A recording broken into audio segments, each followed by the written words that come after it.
Hello and welcome to this edition of Dr. Clark Reports. I'm your host, Dr. Gary Clark, and my guest is my friend, colleague, and leader, Professor Abadalla M. Darwish, who's the Associate Vice President for Academic Affairs at Dillard University. And greetings and welcome, my friend. Thank you, Dr. Clark. I appreciate having me on this show. Yes. I'm honored to be with you today. Yes, yes. And Dr. Dr. Darwish, you know, we've been friends for oh so long, and Yes. you're my colleague, friend, and leader at the university. Yes. And as Associate Vice President at Dillard University, will you please tell our viewing audience about the role and responsibilities, because I know it's pretty comprehensive and extensive. Exactly. My role, actually, I serve under the Vice President for Academic Affairs. And very much my role, it's like my office is like a hub for the entire university, working with all the academic programs, all the colleges, working with enrollment management, student success, security, responsible about the security for classroom, health and management for classroom, labs, make sure everything work in harmony. Oh, yes. With student and faculty, actually. And the key word here again is harmony. You want harmony. You want that harmonious existence. Exactly, and harmony means that we have to make sure university policies and regulation implemented everywhere. Yes. But the enrollment management, I know that's pretty extensive, is it? Yes, enrollment management, actually, we try to make sure that we get the type of the student which we need. And every student, they come to Dillard University, we have to screen that student. So I work with enrollment management to look at the students, select them, make sure that they are the type of the student which we need for our programs. And at the same time, we try to push more to get more students. You know, for example, if there are some programs which is they have less number of enrollment, we try to make sure enrollment management, they go and recruit those type of students which we need for those programs.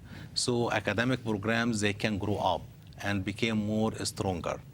Yes, and you're also involved in making sure that the university retains its accreditation and all of those activities. Exactly, yes, retaining and accreditation, all of this under my office. Also in infrastructure for technology, it is also under the Office of Associate Vice President for Academic Affairs. And recently we hired Dr. Tiger, which is responsible about Blackboard, all the classes which we put in Blackboard, try to train all our faculty and students, make sure that they are able to use Blackboard during even hurricane and during normal time. So this became a major issue under academic affairs. In cases of emergencies, and so it had to be brought into your office. Exactly. All of this, actually, we need to make sure that if we miss some classes, for example, due snow or hurricane or evacuation, all of this has been put in Blackboard. So we have to make up the time for any classes. And we have to ensure that students and faculty, they are communicating in daily basis through Blackboard. Yes, and that's something now, because we've seen several types of emergencies at the university, not just us, but other universities in the locality, and have had these emergencies, and so we all have to know how to respond, whether it's in the fall, winter, and now we see fall or spring, and now we see in the winter as well. Yes, the point is Blackboard after Hurricane Katrina, it became an essential, technology tools, which everybody has to be trained and know how to use it, even our students. One of the challenges which we have, some students, they don't have access to technology if we evacuate. And this is something which we are discussing right now, how we make every single student at Dillard University have access to technology. Once we evacuate, they have to use computer. They have to use internet, if they are able to afford this service or not. So this is something right now, it is at the table.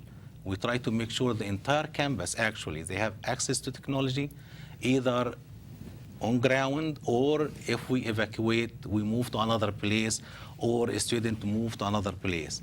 We have to make sure that education and the classroom activities is still on. Yes, and that is indeed the imperative. Security, you mentioned security also as being part of the realm of your responsibility. Yes. Security in classroom, it's a big issue. because anything could happen, either in classroom or outside classroom. So all of this comes to my office.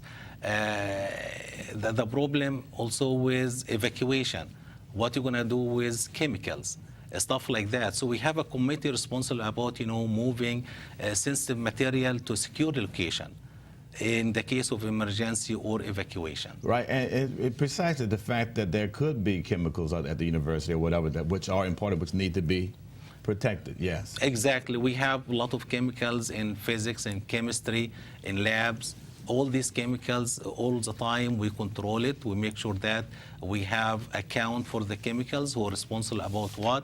In the case of emergency, how can we move it to secure location until we come back? Yes, and you also must work with the students to make sure that they're protected in terms of evacuation. Exactly. This is very important, that we have to make sure that the students are protected and they are safe during hurricane or during any emergency. This is part of the academic affairs. Of course, most of the units in the university, they share this kind of responsibility. But still, academic affairs, they have major part they play with that. Now, you're uniquely situated in the sense that you also have a great deal of contact with the faculty, and also with the president and vice president of academic affairs, and also parents. Exactly. Yes. We parents, it's a major part from what I do, actually. Our students, anything happens, they have to call their parents. And then I receive a lot of calls from the parents. Then I have to explain to them the situation. I have to explain to them rules and regulation for the university. You cannot just tell them this is the rules. You have to make them to understand the rules and make them happy with understanding the rules.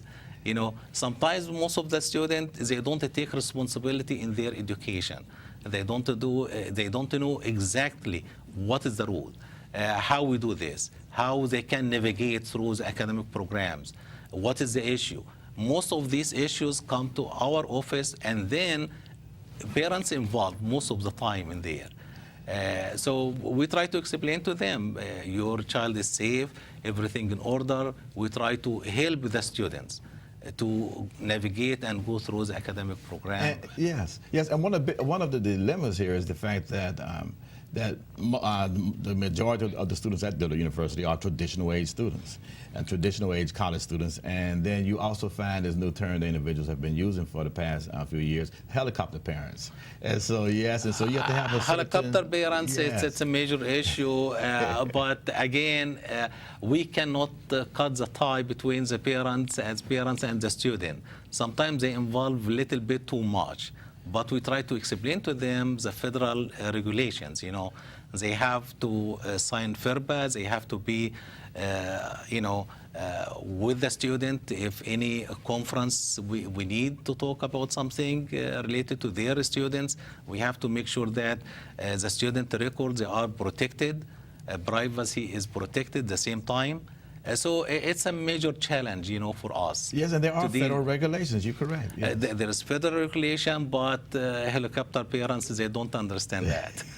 They like to interfere in everything, which is okay. Yes, and many of our students are first-year college students at the university, and first generation, should we say? And how do you approach them? Very much, most of the issues which we have, because our students really, they need to understand their academic programs. They need to understand catalogs. They need to understand how to read this stuff and how to follow that. And this is a major issue which we explain actually to academic advisors. Academic advisors, they should explain to our students because they are different, They need to understand how to read the catalog, how to put their academic plan in order. If there is some issues, they need to communicate with their academic advisor first. And our faculty, they are doing a great job with that.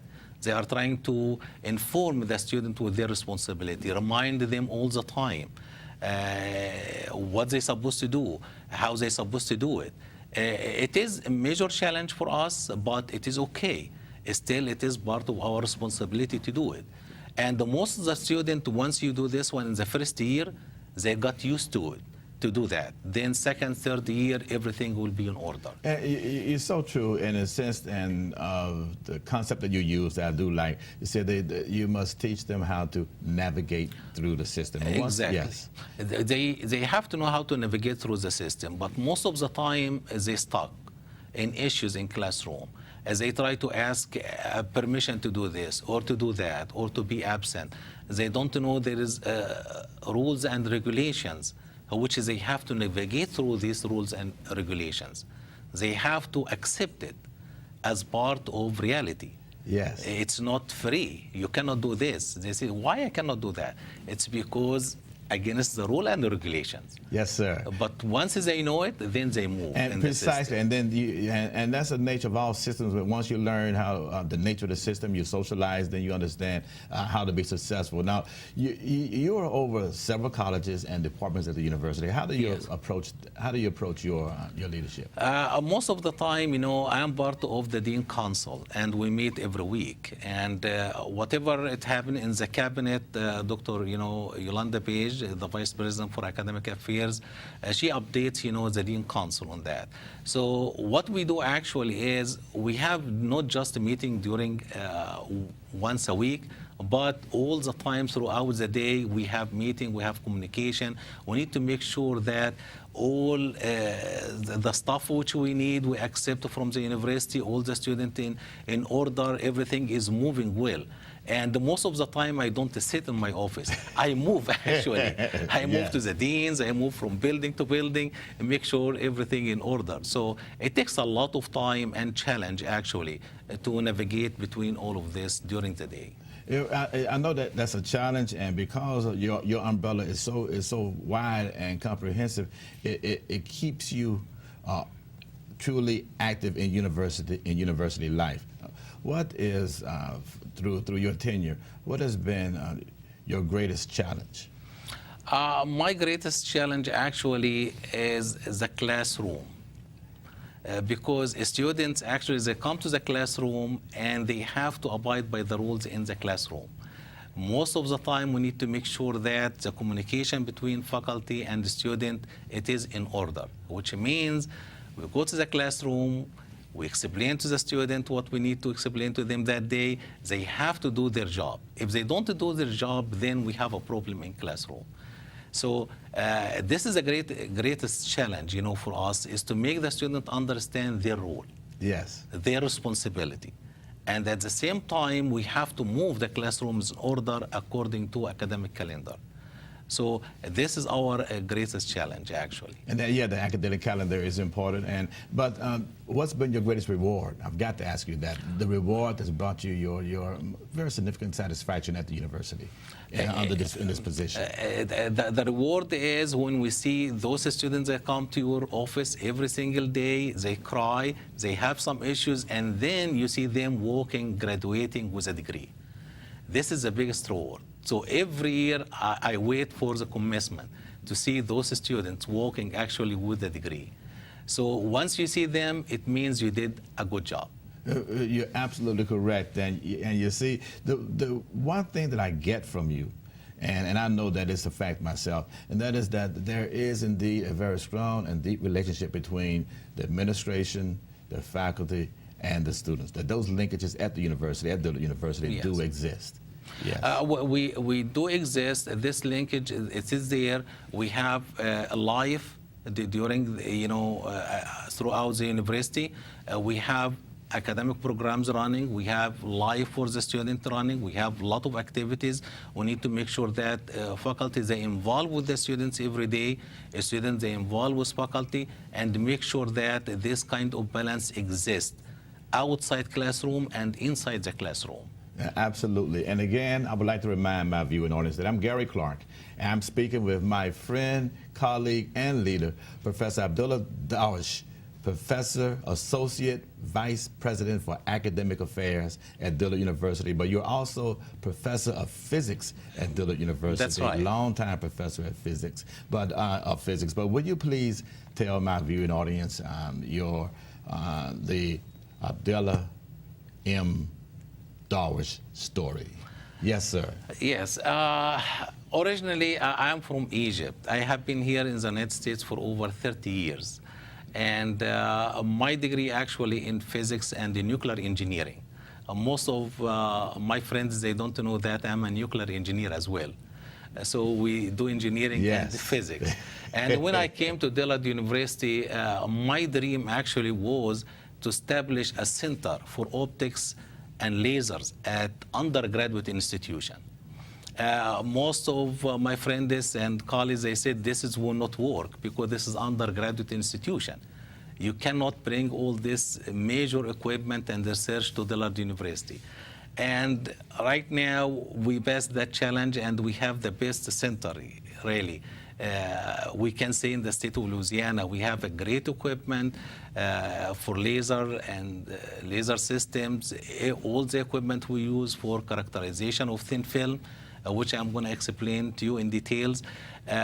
All this has been done, which means to me, I achieved, very much my dream. Your personal dream, your personal goal. This is my Yes. personal dream, to have this type of center at undergraduate institution, especially at HBCU, which is Dillard University. It's highly significant. And yes, and you out of Egypt, which have been said to be part of the cradle of civilization, the University of Alexandria.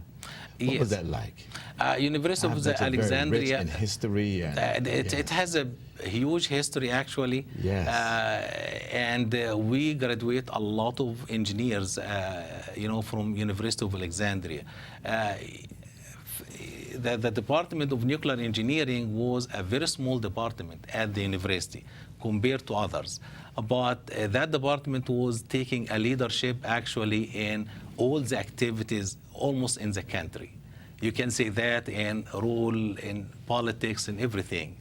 So the chair of the physics very much, chair of the engineering department in Alexandria was a very activist. Civil activist, Yes. And he led a lot of movement, throughout, the years. So we grew up to feel that we are special as nuclear engineers. Yes, and we have a role to play. And when I left Egypt, actually, I had that dream to continue actually playing that role, but I shifted to education. I try to make sure that the role which I have, the dream which I have, we can fulfill under education. And then you came to the States and went to Alabama. Exactly. I came to University of Alabama, Tuscaloosa.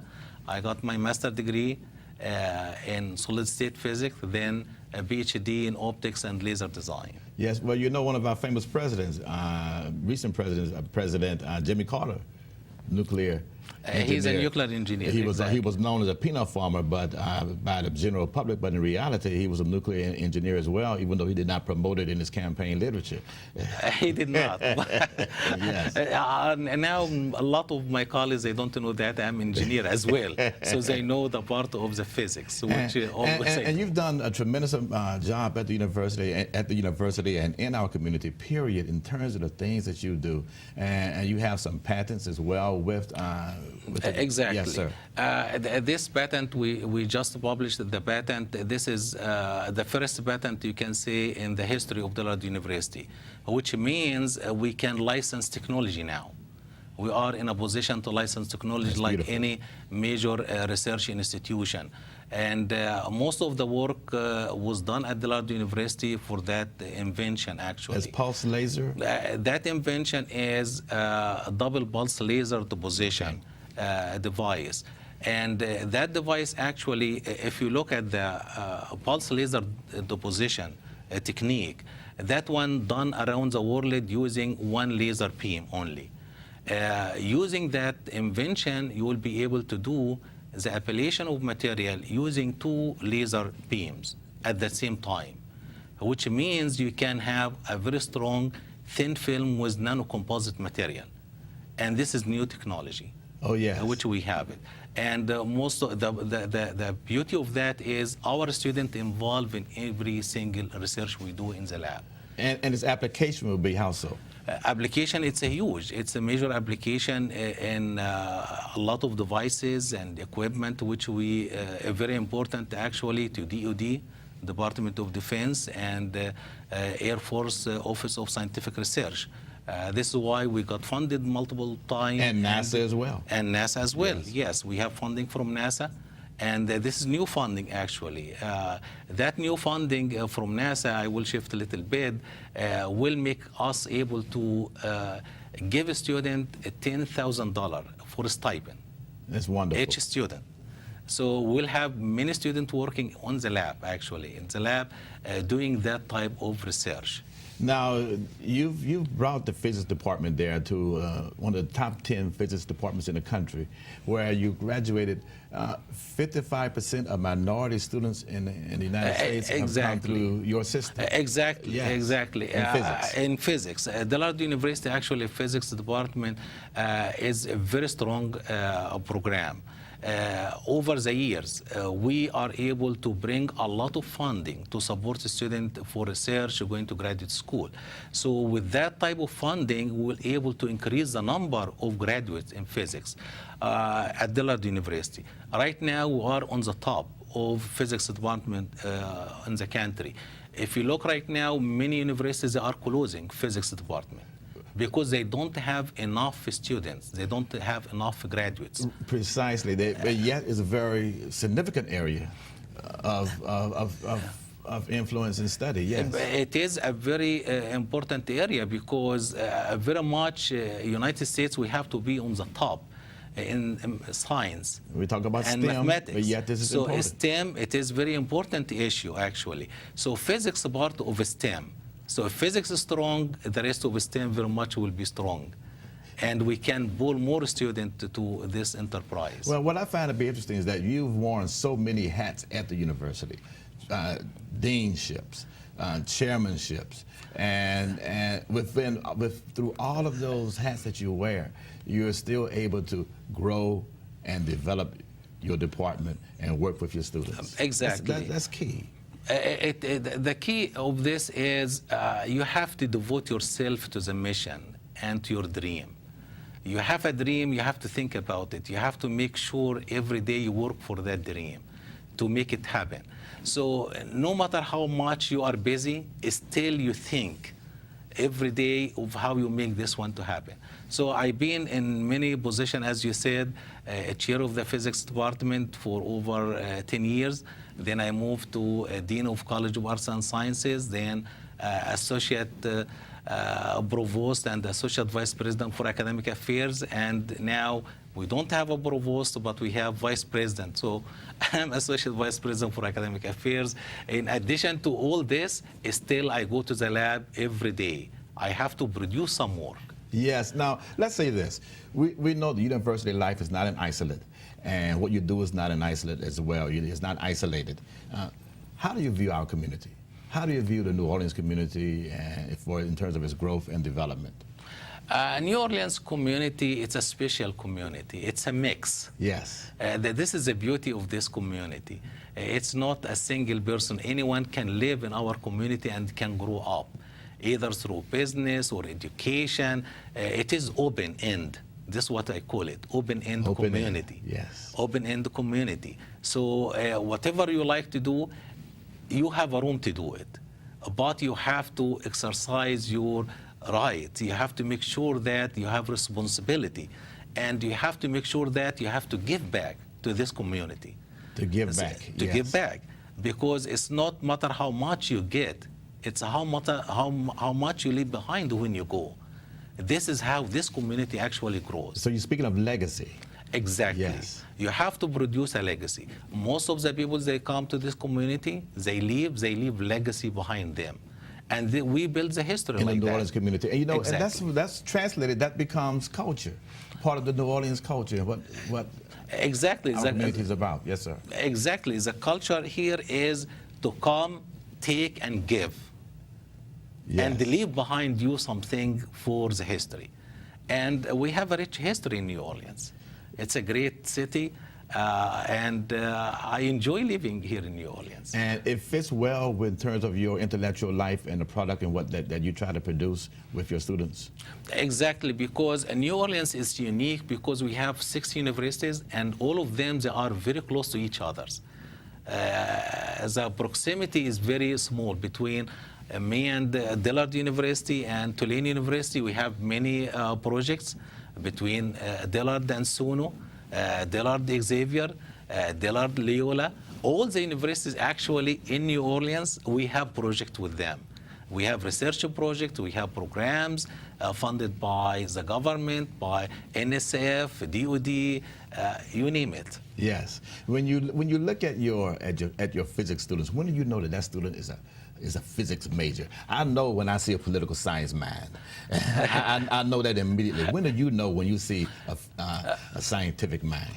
Yes. Once I see a student actually who asks a lot of questions, especially in physics, math, and stuff like that, means that student, he has a mindset to be a scientist. And all what he needs is you have to train it. You have to make sure that the student gets the proper train, because we cannot say what we don't know, and we cannot do what we don't learn. And this is my philosophy, is to train those students. They have a good mindset for sciences, you train them. Not everybody will be a physics student, is that right? And not everybody will be a political science student. So whatever it fits for you will not fit for me, the same. Yes. So we try to select especially those students that like to involve in research activities. They like to explore more. So for most of my grants which I have, we have to interview the students. We have to make sure that this is the path he or she can grow up in that and they can produce. Right, and I like the fact that you say that you interview the students, because that interview, you get a sense of where they're about, where they're going, their aspiration. Exactly. You have to interview students. You have to make sure that this is what they like to do after Dillard University. And you mentor students as well. We mentor Yes. students. I have 8 students working actually in my research lab.